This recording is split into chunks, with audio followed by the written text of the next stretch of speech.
বলেছিলাম আমি আগে তো এমন ছিলাম না দয়াল, কেন এমন হলাম? যখন তোমার প্রেমে আমি পড়েছিলাম না, যখন তোমায় চিনতাম না, তখন আমি এক ছিলাম।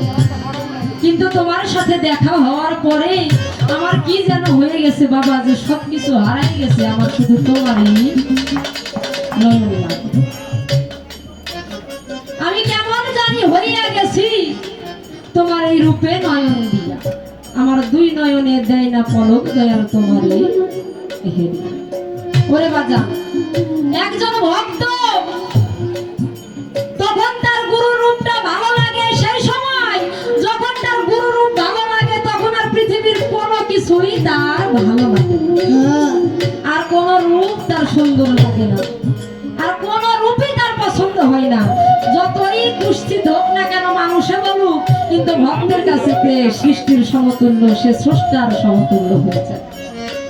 ও দয়াল, ভক্ত চাই তার মানে এই নয় যে চাওয়ার পিছনে ভক্তের কোনো প্রেম থাকে। তাই মহৎ এই গানের ভিতরেই বলেছেন, আমি কেমন জানি হইয়া গেছি দয়াল তোমার ওই রূপে নয়ন দিয়া, আমার আর দুই নয়নে দেয় না পলক তোমার।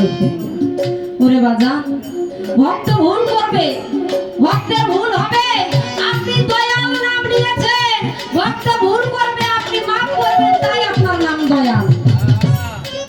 যদি আপনার নাম দয়ালই হইতে হয় তাহলে ভুল মাফ করার পরগার তার নাম দয়াল হয়।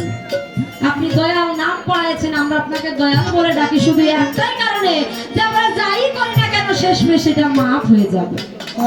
যদি আমার ভিতরে দয়াল কোনো কিছু কম থাকে, সেই দয়ালের উছিলায়, আপনার দয়াল নামের উছিলায় আমার ভিতরে যদি কোনো কিছু কম থাকে, আপনারটা একটু দিয়ে পূরণ করে আমাকে একটু ভক্তের আশ্রয় দিলেই আমি খুশি।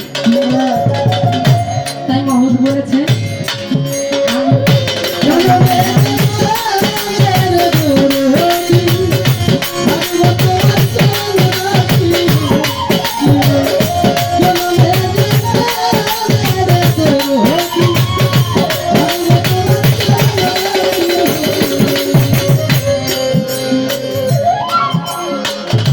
কাঙ্গালেরই ধন গো দয়াল,